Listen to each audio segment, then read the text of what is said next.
I've been hit harder before. Like, way harder.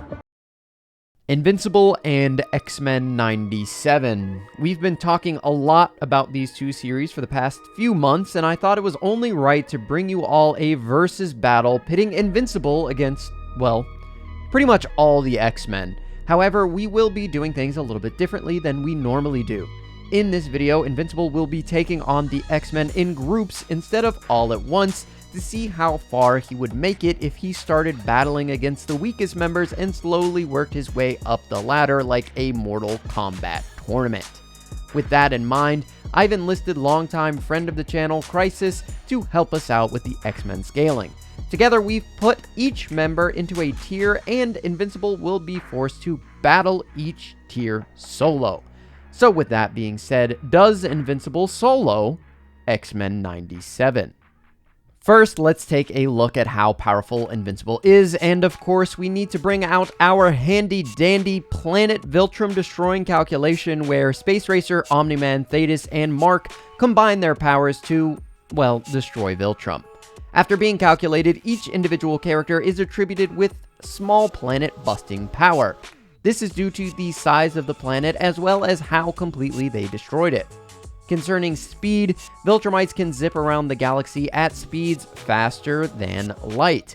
Since no one in the X-Men other than Phoenix comes close to Mark in speed, we won't be taking that into account for these battles, so just assume that everyone is roughly the same combat speed, meaning that everyone can strike each other and defend attacks from one another. Invincible's first test will be against Tier 1, who consists of Nightcrawler, Beast, and Wolverine. These guys all fall into the same tier because they all scale to the same feat from the Spider-Man TV show, where Dr. Doom drops a mountain on top of the heroes. When calculated, their durability for withstanding a literal mountain being dropped on them comes out to roughly city block level. And for all of you keeping track, a city block is not nearly as impressive as an entire planet.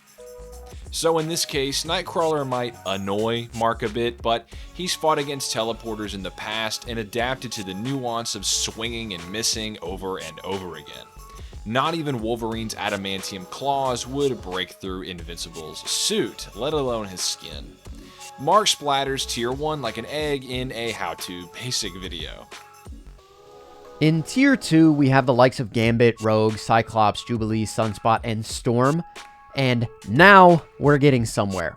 Cyclops with his iconic force beams, Rogue with her host of powerful abilities, Jubilee with her fireworks, and of course, the Omega level Storm surely would put up more of a fight than Tier 1, right?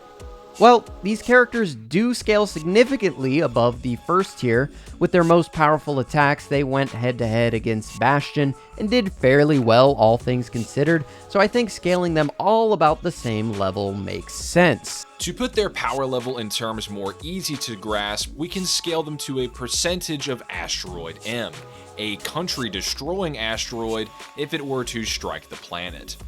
While the combined powers of the team couldn't stop it in its tracks, slowing it down still gives us enough information to make an educated guess on their power levels.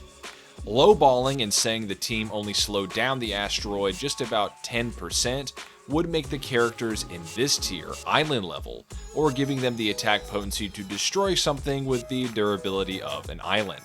Again, not quite at the level of Invincible, and I don't think Tier 2 has any tricks that would give them any sort of advantage. Maybe if Rogue is able to touch Mark and is then able to absorb his powers, would this team have any chance whatsoever? Even still, somebody at the strength of Juggernaut was kind of enough to overload Rogue, so this might not even work. I think the battle would have to be going fairly poorly for this to even be a realistic option in the first place.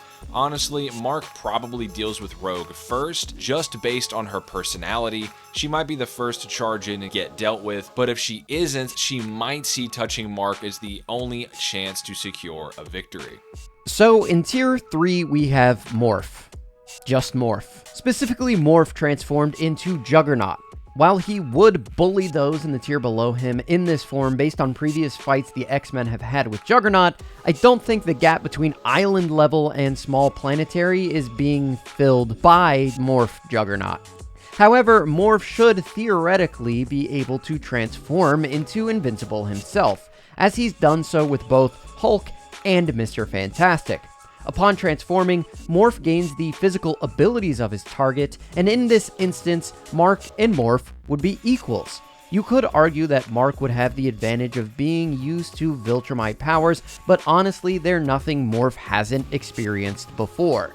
So this battle would come down to skill, in my opinion. Morph is relative to the rest of the X-Men in skill. He trains with them regularly and is seen going blow for blow with Wolverine, who has military CQC training as well as ninja training. Morph would be a formidable foe for Mark, however, I don't think he would come close to Invincible. Mark is able to fight Thrag, who is thousands of years old, is one of the strongest Viltrumites of all time, a race of beings whose entire existence revolves around fighting, not to mention he can match Battle Beast in hand-to-hand combat. Battle Beast has mastered every known weapon and is easily one of the most skilled fighters in the universe, so Mark being able to keep up with the likes of Thrag in hand-to-hand would most likely make the skill gap between he and Morph just too wide. While Morph would gain Mark's powers and abilities, he wouldn't gain Mark's knowledge, experience, or skill. Another Mark W. In Tier 4, we have the Master of Magnetism himself, Magneto, who is actually able to prevent Asteroid M from obliterating planet Earth. At full strength, Magneto would wipe the floor with the X-Men team, but does that put him at the level of Viltrumites? No. As we mentioned previously, the asteroid is only dishing out country levels of destructive force upon impact. Mark was 1/4 of the energy needed to completely obliterate a planet larger than Earth. So even with his various magnetic abilities like shields, energy blasts, flight, etc., he's still no match for Invincible. Okay, so now we've reached the final tier in the X-Men animated universe, Tier 5. In this tier resides Professor X as well as Jean Grey. With their mind-warping telepathic abilities, I think they could take Mark down in a variety of ways. We know that Mark is able to hear telepaths, as that is how he communicates with Alan. However, within the Invincible universe, no one has ever used mind hacks to the level of Jean or Professor X, and they could likely incapacitate Mark before he even throws a single punch. Professor Xavier remarks that unless Magneto were to willingly let him repair his mind, it would shatter, likely resulting in Magneto just going catatonic. So if Xavier, or likely Jean, wanted to just invade Mark's brain and start to break his mind, they'd probably be able to do so. But that's not what you're here for. You want to know who would win between the strongest Viltrumite in history and the powerful cosmic entity known as Phoenix. Within an official tie-in novel, the Phoenix Force was able to absorb the energy of an entire star, which granted life to an alien world. So now we're talking about a power that completely dwarfs Invincible's power levels during the Viltrum War.